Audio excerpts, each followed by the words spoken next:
There is no permanent friends or permanent enemies, only permanent interest. Kwa nini? Tusikie kwanza sauti yako kipindi cha nyuma kabla ya kuingia kwa serikali hii na sasa hivi kufanyika waziri wa uchumi samawati. Sikia akizungumza kuhusu rais wa sasa William Ruto. Hamna mtu ambaye angedhani ipo siku mtaketi meza moja na ukamheshimu Rais Ruto.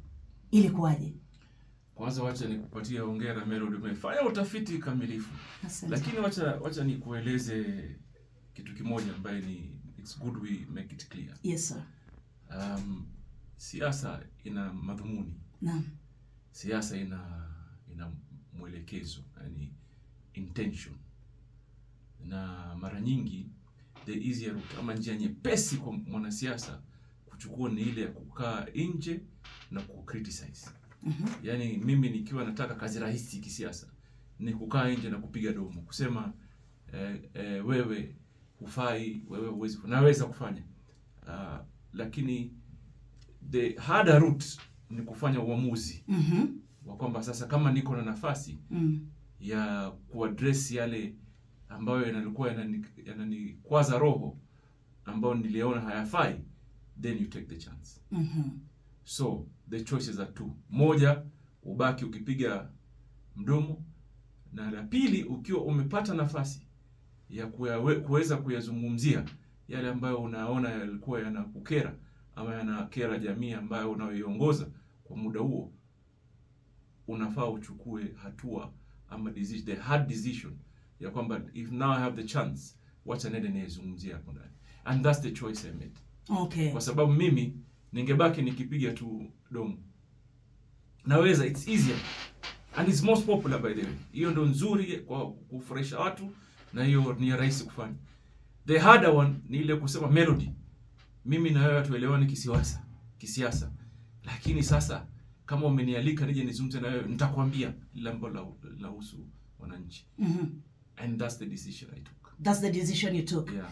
Asante. Given the chance, let me serve you from the inside. Serving from the inside. Nilitaka mwanzo tulieke hilo wazi. Turudi kwa wizara yako. Unaambiwa kwamba asilimia kubwa sana ya usafirishaji wa bidhaa hutumia maji. Angalau bidhaa asilimia kama 80 hivi ni utumizi wa maji. Na Kenya tumebarikiwa sana kwamba tuna bahari Hindi, tuna Indian Ocean. Lakini kwa kipindi kirefu sana hatujapata manufaa makubwa sana kutokana na uwepo wa bahari Hindi katika taifa hili. Na sio bahari tu, bado tuko na lakes and any other things. Umepewa nafasi sasa ya kuwa waziri kuhakikisha kwamba hilo linashughulikiwa. Tuanze hivi, ni mikakati ipi ambayo unaiweka kuhakikisha kwamba Kenya inapata faida katika kuwepo kwa bahari Hindi katika taifa hili? So bahari Hindi ama Lake Victoria, the waters za ndani, maji ya ndani. Yes. Kwanza faida inakuanga mara mbili. Number one, kuna mambo ya uvuvi na mambo ya utalii and the normal activities za kujenga utalii na kadhalika. Then kuna mobility na connectivity. Hiyo sasa ndio mambo ya usafirishaji ya watu na usafirishaji wa bidhaa. So kitu gani kinafanya usafirishaji uwe na wepesi? Kwanza ni kuona bandari. So meli ikitoka mahali ije iwekeze, alafu ushukishe mzigo ama ipakie mzigo. Ukiwa na leta watu, moving people, then you still need a port so that ile meli ya kubeba watu ama ferry iwe na mali ya kuegeza. Ama you need something called pier, ambayo ferry ama boti la kawaida, mashua ya kawaida inaweza kuja ikaekeza kuchukua watu ama kuchukua mzigo. So we realized mahali kwingi hatuna hizo facility za kuweza kuwekeza, so you can promote trade and movement of people. Na hata meli za uvuvi kuweza kuja kuwekeza mahali hapo. So that's what we are doing as government today. In Homa Bay uliona tulifungua pier. Rais William Ruto alikuwa pale kuangalia pier. Now that is just one, because Kisumu iko hiyo infrastructure. Now Homa Bay, our plan ni kujenga hizo pier in all our lake counties. So that watu wetu wanaweza kupata mahali pa kuwekeza. Ukitoka nje kuvua, ukirudi unapata mahali safi pa kuwekeza. Kwa upande wa uvuvi, tulitambua kwamba wavuvi wetu wengi hawana bidhaa, hawana boti, hawana fishing gear, na most importantly hawana mahali pa kuweka boti zao. That is why tulianzisha hii miradi inaitwa ya fish landing sites. Then the most critical of all, hata mimi nimezungumza na wavuvi, unakuta mtu anatoka hasa kwenda kuvua apate samaki sio zaidi ya kilo 4 ama kilo 5, kwa sababu anataka auze kilo 3, kilo 2 ajiwekee, na kuuza kwake ni kwa sababu ya kupata unga ama mchele, na hizo kilo 3 na kilo 2 iwe kitoweo chake. And the reason is what is defined as post harvest losses. Yani ukishavua samaki na ushindwe kumuuza baada ya masaa, anaoza. So hutaki kuvua zaidi ya pale, na kwa sababu utapata hasara ya kuoza, na unauza samaki bei ya jioni asubuhi, kwa sababu you are scared anaweza haribika. So what did the government think? What did the government plan to do? Tumejenga fish landing site in the coastal region. Tumefungua 5. Saa hii tumeadvertise 9 in the lake. Na zingine zinajengwa in all the counties in Mombasa, in the coastal region, and all the counties in the lake. Hata sasa we are planning to build 2 in Lake Victoria. Mahali ambayo unakuja kuleta boti yako, mahali ambayo unawekeza, kuna refrigeration ama mambo ya barafu, kuna basic processing, samaki ambaye unaweza kumprocess kiasi ukamweka vizuri, na ukamtia kwa soko. Kwanza. Pili, tumepatia watu fishing equipment, yani neti za kisawasawa, and even boats. Juzi nilipeana boats Homa Bay, nikapeana boats Migori. Na sasa hivi tunajenga boat za kutoka nje ya masafa marefu ama high seas fishing. Ndio watu wetu sasa waweze kuvua samaki wengi. But as we speak, wavuvi wamepewa boat zisopungua 129 za uvuvi na equipment. Na kando ya hayo, market access, wamepata grant za kujenga soko. Even restaurants za samaki, government has provided grants to fisher folk ya kujenga mahali pa kula samaki, kuuza na kutengeneza na kula samaki, zisopungua 3.2 billion shillings. So what are we doing? Connecting the dots so that ukitoka nje una mahali pa kuleta samaki, una mahali pa kumtengeneza samaki, una mahali pa kumhifadhi samaki, na kuna mahali pa kumuuza samaki. Muliona tulifungua soko kubwa sana pale Homa Bay la samaki. Lile soko liko na different categories. 1, rejareja ya samaki. 2, mahali pa kuwekeza ama utengezaji wa barafu wa samaki. 3, mahali pa kupika pa samaki. 4, mkahawa wa kuuza samaki, like a restaurant where you can go. Samaki anatoka kwa lake, anakuja, anatengezwa, anapikwa na analiwa papo hapo. So there is deliberate plans, yani plans hasusan za kuweza ku uplift what we call as fisher folk, wavuvi wetu, na wale wanaohusika katika mambo ya kutengeneza na kuuza samaki. Melody, I tell you, in another 1 year, mazungumzo juu ya uvuvi yatabadilika kiasi kikubwa.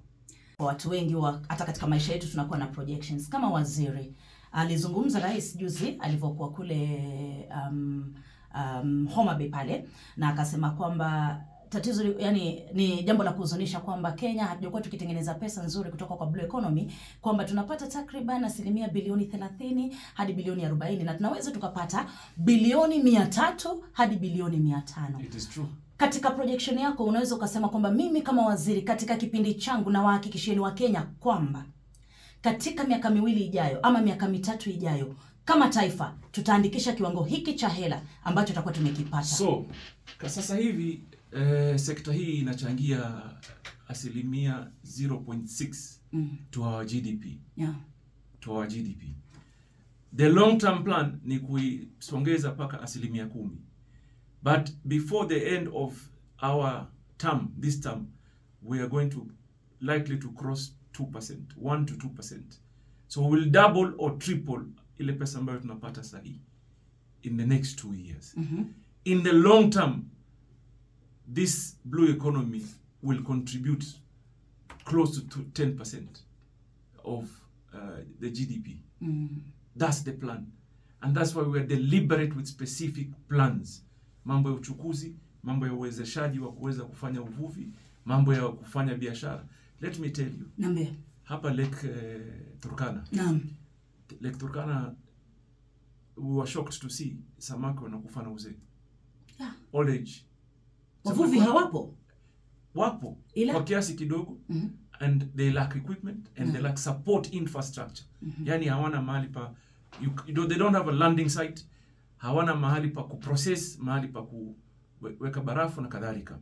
So tunawajengea mbili. Tunawajengea mahali pa kuweza kuweka boti zao na kuwapatia salt fish. Africa kuanzia DRC wanapenda samaki wa aina ya tilapia. Na tilapia kuna specific one called mango tilapia ambayo inapatikana sana katika Lake Turkana. So if we tap into that, that's another new area ambayo imekuwa imekaa tu tukiweza kuchukua hawa na kuwauza not in Kenya but outside Kenya. So tunatengeza mahali pa kutengeza fingerlings. Unajua siku hizi mambo ya uvuvi yamediversify. Sio lazima uingie kwa bahari na neti ama na nyavu ama na mshipi. Siku hizi kuna mbinu tofauti. Mbinu ya pond, ukiwa unakaa mahali hakuna bahari, unachimba, unaweka maji, unaweka samaki, unafuga samaki. Mbinu ya cages. Unaweka cage, unaweka samaki, unapatia malisho for 7 months unapata mavuno. And I'll give you a calculation. Juzi tulipiana cages 55. No, 54. Tutapiana zingine 55. Sasa hiyo we're procuring. Cage moja inabeba samaki 33,000. Na sisi tumewapatia wale wa the BMUs. Kila cage inabeba watu 15. And I want you to listen why we tell you kwamba tutakamilisha na mambo yatabadilika. Kila cage tunampatia the BMU fingerlings 33,000. Na feeds malisho ya the first harvest for 7 months. Na cage yenyewe. And we help you to place. Watu wetu ya research wanakuambia weka hapa ndio avoid kitu inaitwa upwelling. If you calculate 33,000, average price ya samaki today in the Lake Victoria is 350 shillings. Plus, we've given you feeds, fingerlings, 33,000, and the cage. After the first harvest, you will get not less than 10.5 million shillings.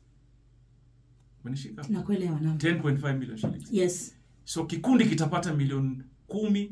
What we have supported them to do, they will earn 10.5 million at ile bei ya kiwango ambayo is determined by market price, 350. Ukiweza kuprocess na export maybe 500, 600. So we're changing lives. We're not only creating jobs, we are creating wealth. Sasa calculate cages 54 times 10 million on average. Ni pesa ngapi? Ni kiwango kubwa sana cha hiyo. Yes, sasa now we're procuring another 55 to make it 109. And we'll give them fingerlings because kuna mradi unaitwa Kabonyo pale Kisumu. Kazi yake ni kutengeza fingerlings. Tutakuwa tunatengeneza fingerlings zisipungua milioni 7 every quarter. And our plan is to produce 21 million per quarter. Tuko na mradi huo Sagana, Center of Excellence ya kutengeneza fingerlings, yani samaki wa aina ya catfish na tilapia. Then tuko na mradi huo hapa Shimoni unaitwa Namarit, that we have spent 1.3 billion, the same amount in the lake area to produce and support the fisher folk. Bado tunafanya utafiti wa to lower the cost on the feeds so that after we've empowered you the first time, the second time you should be able to produce yourself. So we're going to be producing a lot of fish, but the question is, itakuwa ni kula hapa na kuuza hapa, ama we need to open up the market. Elsewhere. No. So that is the plan. Na tukimaliza hiyo, I tell you, the conversations will change. And the conversation even today zimeanza kubadilika.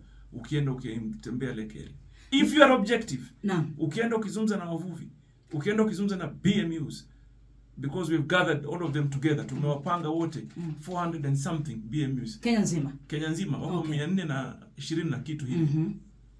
Tumewapa cooperatives, tumewapa mafunzo, tumewaweka pamoja, tumewapatia mafunzo. Sasa tumemaliza kama 189. Our plan is by end of July tutakuwa tumemaliza kuwapa mafunzo wote 420 na kitu ya kuvua vizuri, kuhifadhi maji ama lake ama bahari for the future. So you must be able to fish today, tomorrow, and we preserve it for the future generation. Nilisikia ukisema hilo pia kule. Tuna majukumu ya kuangalia siku za usoni. Kesho na kesho kutwa. So yes. So production ya fingerlings zetu, tukishapeana wavuvi katika hii diversified means ya kushika samaki ama kuweka samaki, we will be restocking our lake. Okay. Kwa sababu inakuwa depleted. Unakuta kama sasa aina fulani ama species fulani ya samaki ni ngumu kupata. Then there's the larger discussion katika ulimwengu on how Kenya positions itself katika to tap into the potential. Mfano, hii Indian Ocean ni pahali ambayo inapita samaki wa aina mingi, lakini ile ambayo iko na bei ni samaki inaitwa yellowfin tuna. Ambayo sasa, because the bigger market is in the EU, every country is given a quota. Nyinyi mnaambiwa nchi yenu inaruhusiwa kushika kiasi fulani, wengine namna hiyo. Tumekuta kwamba for a long time watu wengi walikuwa wanapata allocation. I'll give you an example. Utakuta nchi kama Maldives iko na 48,000 in their quota tons. Then nchi kama Seychelles, nchi kama Mauritius wako na takriban 20 something thousand, na mwingine almost 30,000. Sisi tuko na 3,000, ambao mimi kwangu ni kidogo sana, kwa sababu the corridor ya samaki ya yellowfin tuna inapita kwetu, inatoka down south. Samaki, unajua wale wa corridor wanatembea kama wale wildebeest wa tuna. Wanatoka mahali moja, wanaenda, they breed and then they turn back, so wanashikiwa njiani. So sasa hivi we are negotiating, we want our quota to grow, because sasa hivi as we speak tumenegotiate na Kenya Shipyard kupatia wavuvi wetu maboti ya kutoka nje. Tumewapatia 120 something boats, lakini za kuvua hapa kando kando. Now we are giving them boats za kutoka nje kwa muda mrefu na kuchukua tani kubwa. So we must negotiate for market access. Yes. Kwamba wakishika samaki waweze kuuza hapa na nje. We are now procuring boats 1.2 billion worth. Contract we have negotiated with Kenya Shipyard wajengee wavuvi boti. We have consulted with the BMUs, we have designed the boats, we have agreed na ile quantity ambayo wanataka, boti ambayo itakuwa na mahali pa kulala, palchof, barafu, wakitoka wakuja na tani mingi. Then you remember we have just about to conclude Shimoni fish port. Bandari ya kwanza ya kipekee ya samaki ama uvuvi peke yake, so that samaki wakija they are not operation yake changanyiwi na other port utilities. So haijawahi kutokea a fish port like that. Now we have Liwatoni that has been stuck for a long time. I have made a decision after consulting the president that government should not continue to put in exchequer resources. Tutafute wawekezaji waje waweke bidhaa zao. Sisi as government we become facilitators. Sisi kazi yetu ni kuwawezesha wao walete mashua zao, kukuwe na processing, wa process. Kama ni samaki kama tuna, it's easily you can can it and it stays for a long time, so that in our supermarkets, in our shelves, eventually we want to see tuna processed here in Kenya, and we are headed in the right trajectory. Katika njia ile ambayo inafaa katika matters ya blue economy. Hapo awali kulikuwa kuna, unajua katika meli inakuanga na flag. Every ship inakuwa na bendera ya nchi ambayo is registered. Naam. In Kenya we had less than 10 Kenyan flagged, Kenyan owned vessels. Sasa hivi tumefika 24. Our plan in the next 2 years is to reach 100, then we move forward, so that wa Kenya meli ambayo zinakuwa owned na wa Kenya. Watu wengi watakwambia watu wengine wa kutoka nchi zingine wanafanya uvuvi haramu na wanachukua samaki wetu. It is true, but because we haven't occupied our space. No. But if we occupy our space ourselves, we will deter others from coming. So we want to grow the fleet. Nambari ikuwe kubwa, wavuvi wetu wawe wengi, watoke nje ya bahari kuu kwa wingi. And Kenya has negotiated, tulikuwa kuna EEZ, ile inaitwa exclusive economic zone ya kuvua, takriban 140 something nautical miles. We have now expanded it. Access ya bahari ni kubwa, karibu 400 plus nautical miles, which is big. We need to tap into the resource. Government is enabling.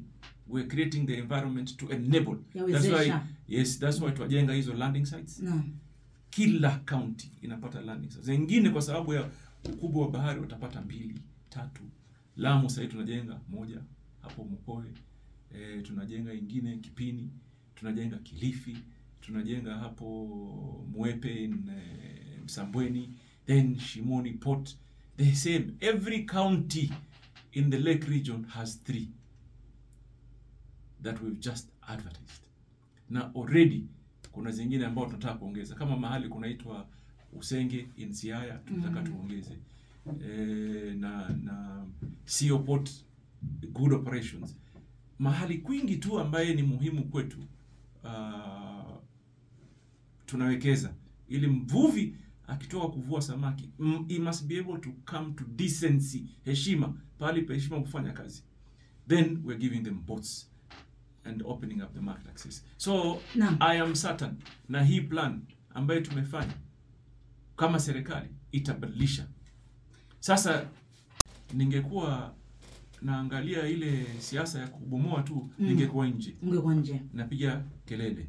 Unakosoa. Lakini nimepata nafasi ndani ya kuweza kubadilisha, and I am doing that. Mimi nashughulikia ile nafasi, ile kazi nimepawa na Rais William Ruto kuifanya kikamilifu ili maisha yabadilike. So that's the choice. Either ukae nje uzungumze tu wewe, na kwa sababu siasa is never personal. Siasa is never personal, you know that. No. Si kama mimi nakuchukia wewe Morudi. It's about policies. Ila Wakenya wao hawaelewi hilo. It's about policies. Si kibinafsi. Mimi siwezi kumchukia mtu kibinafsi. Naweza kuchukia mienendo na policies. Na naweza kuzicriticize.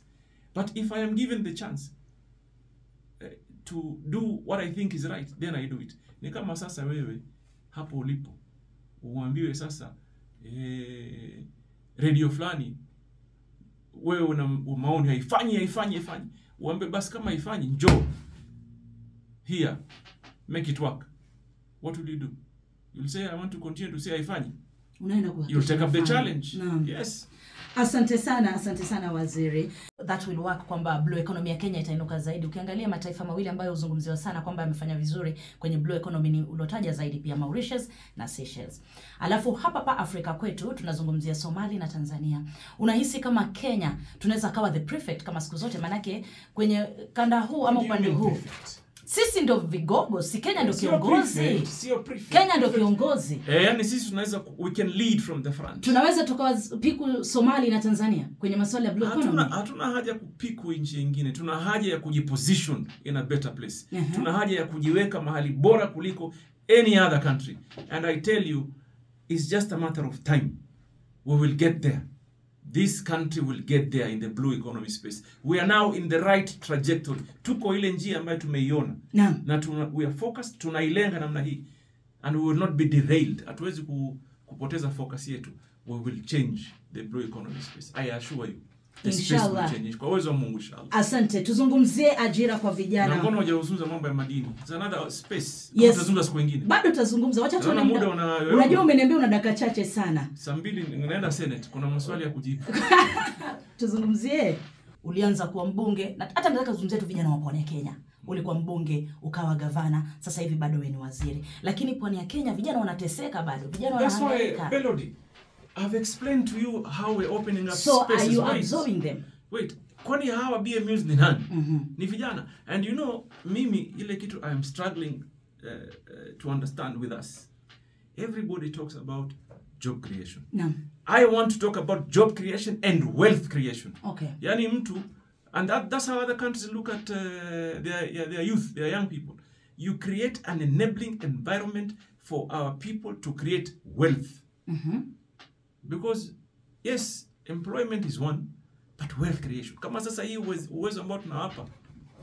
Every BMU has not less than 15. Na kila mtu ukiwapatia boat wanaenda kwa zamu. Or they do it collectively. Wanaweka mfuko mmoja. Mtu akitoka nje akivua, akirudi, anaweka mfuko mmoja. Mwisho wa mwezi watu wanasema, do we reinvest katika boat zingine? Na nawapatia, the purpose of training, mafunzo, ni kwamba sasa wao wajiweze kujimudu to make business decisions. Kwamba sasa tunaweza kuwekeza tena, ama tunabadilisha mwelekeo, ama tunagawanya pesa. Mawazo yetu kuwafunza kwamba reinvest. Your government has enabled you to start somewhere. Now you reinvest going forward. So there is deliberate plans of not only job creations, but wealth creations. Wealth creation. Yes. Dakika. Mining is a new frontier. Ambayo an exciting frontier. Lakini watu wengi Kenya hawajui kama tuko na madini. Tuko na madini mingi sana. Na hatujawekeza kwenye sekta hiyo. Manake huwa tunawasikia tu wachache wakijaribu, mara hata vifo vinatokea. Sijui kama take charge of that. That one is what is defined wale wachimbaji wadogo, artisanal miners, wadogo. Hao tunawaorganize. Tunawaambia kila mmoja akiingia peke yake akitoka na mchanga anauza bei ya jioni asubuhi. Because you want to just earn for your livelihood. But we're organizing them. We have put them under cooperatives. Tumeweka pamoja, tumeregister kama cooperatives, tumeongea na wizara husika, my brother Wycliffe Oparanya. We have to develop a financing plan so that we graduate them. Watoke kuwa wachimbaji wadogo wawe katika small scale miners. And what is it that we are doing to secure them? Aggregation. Tunataka tuwekee mahali la soko la wakitoa mchanga wao waweke mahali ambayo serikali itawasaidia kuweza kununua hiyo dhahabu ambayo mostly wale unaona wengi wanatafuta dhahabu. Naam. Ili kuweza kunao advantage. Then Kenya is building the first gold refinery ambayo ita produce bullion in Kakamega there. So that we have a place. We don't sell it raw. We have a place we can take our mchanga, itengenezwe, tupimiwe, then serikali comes in to help you with aggregation. Now, who is our customer? We're negotiating with Central Bank of Kenya. Okay. To be able to buy gold and build on their reserves. The president has given us a clear directive how we can work with Central Bank for aggregation. So that dhahabu kitengenezwa for our small miners, our artisanal miners, they have a market they can go to and they are secure and they get the right price. Mali bei ambayo iko kwa LME pale London ikiwa listed where they sell the same price. So that they grow. But let me tell you, Melody, that is the minutest of the mining issue. Mining is bigger. The mining operation is bigger than what you see. It's not that hatuoni. Tunaona lakini haijafunguka vizuri vile tunataka. Now we're opening up the mining space. Kenya has all the critical minerals. Kenya has lithium. Kenya has coltan. Kenya has a lot of copper. Kenya has gold, by the way. May I see other countries who are making major announcements of we have good deposits of gold. We just want to get it right and sensitize the communities kwamba tafadhali this is how you are placed. Kwa sababu royalty yako na ile kitu inaitwa community development agreements, they give you this much money, royalty this much money, and this is your role. And this is how you are secured in law, so that watu wetu waopate kuona manufaa kamili katika mambo ya uchimbaji wa madini. Tuko na madini nyingi sana Kenya. Okay. That will be a cause for peace, not conflict. Because we're involving the communities. Dakika zako ni chache unanikimbiza. I hope siku nyingine nitakupata. uje hapa tena Nitafuta tuje tuzungumzie mengi. Waswahili wasema ukitafutacho utakipata. I say. Siasa waziri, Ina nini umekuwa ni sauti tajika sana kwenye chama cha ODM. Sikia swali waziri. Umekuwa ni sauti kubwa sana kwenye chama cha ODM. Lakini tunaambiwa inasemekana eti kidogo baada ya baadhi yenu kuingia upande wa serikali kwenye broad based government, kuna wale ambao hawakupenda utaratibu huo. Huko chamani mkoje? Are you seeing eye to eye? Inasemekana. Nani alisema? Eti huko kwa ODM kuna balaa. Hebu tuambie wewe. Huyo anasema kuna balaa ODM. Melody anasema. Wewe unasikia wapi? Ndio nataka uniambie wewe, kuna balaa mko vizuri? Wewe unasikia wapi wewe? Si tumewasikia akizungumza nyanga akizungumza urembo, si zushi. Mko salama kule kwa ODM? Salama salmini. Mnazungumza, mnaonana macho kwa macho? Of course. Utaratibu wa kuingia kwa wewe juzi kwani kulikuwa na vipimo? Kwamba na kama vilikuwa vipimo viko mvipi? Kwamba wewe umvisikia wapi? Akina Orengo wamesema sawa, twende tuko sawa. Viona wapi? Waziri. Wajua, acha nikueleze. Hapa unapokaa. You have structures. Yes. Si ndio? Kuna managing director, kuna managing editor, editors, kadhalika. Kuna board, kuna chairman. Si ndio? So in ODM there is our party leader. Yes. Who is our Baba Raila Amolo Odinga. Okay. Then there is Central Management Committee. Ni jopo ambalo linakaa hapa. Then kuna NGC, NDC, NEC. And paka chini grassroots representation. Chama ambao kiko katika ODM. That is the structure you must listen to. Wasa ukisikiza mtu mwingine ambaye hayuko huko, the party has a structure to speak. And the engagement goes through the entire process. Okay. Sasa kama hivi vitu vote vilipita hapa, ikatoka ikaja Central Management Committee, ikakuja National Executive Council, then communicated by our party leader. Wewe Melody, uzushi wako unaotoa wapi? Hebu niambie wewe uzushi. Wewe uko katika Central Management Committee wewe? Uko? Sisi tumemsikia. Sisi tumesikia sauti ya Vigogo. Mimi ni mwanahabari lakini situmesikia sauti ya baadhi ya viongozi tajika kule kwa ODM wakilalamika. Hiyo ni uzushi. Si uzushi, si ni Vigogo kule kwa ODM wamezungumza. Vigogo gani? Si viongozi ambao tunawaheshimu. Sasa ngoja nikuulize. Ngoja una nini? Tunawaheshimu. Nani hao? Viongozi wengine chamani. Kama kina Orengo. Wewe sasa wewe ni mtu Orengo ni? Ndamheshimu. Hata mimi namheshimu. Orengo is a member of my party. We campaigned together, we worked together, and I assure you will continue to work together. ODM believe in structures. ODM iko na mipango ya kufanya kitu. Na ODM made a decision through proper procedure ya kufanya huu ushirikiano na serikali wa kutatua matatizo ambayo yanawahusu wa Kenya saa hii and the future generation. Okay. Sasa ile uzushi mimi nitayajuaje? Wewe unajua mimi nilikuwa nani katika ODM? Ulikuwa kuni Deputy Party Leader. What are you talking about, my friend? Tell me about What are you talking about? Kwa hiyo uliposikia ile What are you talking about? Wacha nikuulize waziri. Wewe wacha mchezo. Uliposikia hapa alafu Hassan Joho. Jamani. Hapa kama nilikuwa na my elder brother called Wycliffe Ambetsa Oparanya. So kwa baba Joho Oparanya. Like that. Kwa hiyo Joho akifanya kitu ni sawa, chama kimefanya. Boss. Niambie boss. Mimi sinsemeshe. Niambie. That's the file and rank of the party. Okay? Yes. That's really, and the chairman John Mbadi was the chairman of the party, the national chairman of ODM. Sasa wewe wanda usikiza uzushi. Ikawa tena kwa uzushi. Sikia. Sikuelewi. Nisikie waziri. Melody sikuelewi. Utanielewa waziri, utanielewa ukinisikiliza utanielewa. Tuelewane. Wakasema wengine jamani, haswa wale ambao huwa ni wadadisi wa kisiasa siku nyingi, wanaamua kusema jamani, sikia, wanaamua kusema kwamba Baba Raila Amolo Odinga siku nyingi ati huwa ni political opportunist.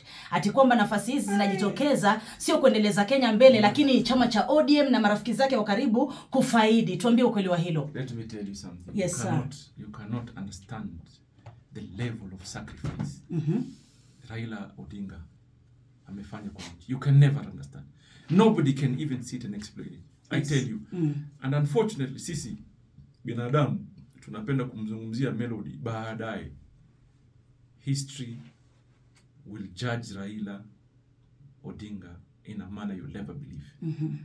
All this space ambayo unaenjoy sahihi. Hii ya kusema kwamba nauliza swali kwa serikali. Tulikuwa na wazee wetu, many. There are those that led from the front, who paid heavy prices for it. Yes. And Raila is one of those. True. And I get shocked and surprised. Yani nakuwa na butwa tele. Mtu akisema Raila is an opportunist. How is he an opportunist? How? Mungu amembariki. Si maskini. Hali zaidi ya chapati mbili. No, honestly. Hata wewe Melody, wewe utakula zaidi ya chapati mbili. Amina zile. Basi sasa ni nini? What is it that you need in life? Naam. So mzee ile tumpatieni heshima yake. Yeah. Amepigwa marungu, amepigwa marisasi, ameekwa korokoroni. Not to fight for his family. He never sat and said, nampigania Aida Odinga, or nampigania Junior, or nampigania Winnie, or Rosemary, or the late my brother Fidel. He always said, I'm fighting for the country, for this generation and the future generation. So mtu akimwita opportunist, what does he mean?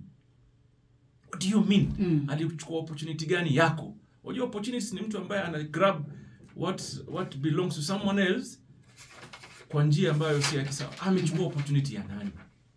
You know, if kitu ambayo tunakumbuka sisi ni sacrifice. Even in the struggles, by the way, in Mombasa there was a political party called IPK that was banned during Moi's time. Who came to their rescue? Who came and said, okay, let's do a partnership. He even gave the candidates at that time tickets of NDP to run in partnership. Sasa, huyu mtu ambaye anasema Raila is opportunist. First of all, nani? Mnake nitakumjua wewe. Nimtafute nimuulize wewe, ulinyang'anywa nini na Raila? Kidogo tumpatie baba heshima. Asante. Baba amewatumikia. Don't take it for granted. That's true. There are countries that you know are suffering people because they've never had a baba who sacrificed himself. There are countries until today, watu wanalia, watu wanafinywa, they have no way to discuss their issues. They are not at liberty. They do not enjoy freedom. Ni watu because there was no leadership such as Raila Odinga that sacrificed for what we are enjoying today. And I find it absurd that some people at some point they can call such sacrifice opportunist. It's not a nice thing. Ni si kitu kizuri. Na tunafaa tuambiane ukweli. Unajua sasa hiyo unaweza ingia mtandao ukasema unavyotaka. Si kwa saizi leo. Siku hizi ujuaji ni mitandaoni huko. Wewe bwana, acha nikueleze Melody. Siku hizi the way you understand. Naona mimi you need data and smartphone. And then you have an opinion. Sheria zipo tele saizi zimewekwa. Lakini there's leniency. Kubali tu kwamba there's some level of tolerance watu wamevumiliana. Naam. Wengine wanaumia. That is a price some people paid to bring us where we are. Even in our democratic space. There are things you could not say earlier, but now we can say. People paid the price. And when you're counting the people, you will never uwezi kukosa kucount Raila Amolo Odinga. So tafadhali kidogo tu kwetu watu wenye utu na utulivu. Tuje kwako. Mimi niko hapa. Wataka nini kwangu sema? Hassan Ali Joho akawa ni mbunge. Hassan Ali Joho akawa ni gavana. Sasa hivi Hassan Ali Joho ni waziri. No. Kesho kutwa tunamtarajia Ali Hassan Joho awe nini? Unajua binadamu ambaye anakosa ambitions, anakosa purpose. Yes. Mimi kama binadamu mwingine yoyote niko na nia na ambition ya kutaka kuwa something else. But now I have an opportunity to serve the Kenyan people in the space of mining, blue economy and maritime affairs. I want to work so hard that in the future we are united as a country, that everyone may have a chance to become a president or whatever they want. Nisiambie Hassan Joho yasimama rais kwa sababu kabila yake ni dogo. Or you have to come from that tribe or that region. We want to be able to unite the country, and that is why I support the president so much and Baba Raila Amolo Odinga in the quest to unite the country. You may take it for granted kwamba huyu mbona, lakini tukiunganisha Kenya, Melody gives us an opportunity. Even you Melody can run for something in the future. watu hawezi kuambia ni mwanamke kutoka hapa because they will look at you as a Kenyan. Naam. So mimi Melody iko siku tu Mungu akinipatia. Iko siku Mungu akinipa uhai na uwezo. I will ask for your vote. Tukutane. Naomba kura yako. Kwani siwezi kuwa rais ukifikiria? Kwa hiyo sasa utakuwa unatafuta nafasi ya rais. Mungu atupe uhai na uwezo. Miaka ngapi unajipangia? Tunawakiki na timelines. Unajua watu wenye malengo tuna timelines. Tupige 10 bila break kwanza. Tupige pale mbele. Asante. Radio Citizen. Radio number 1.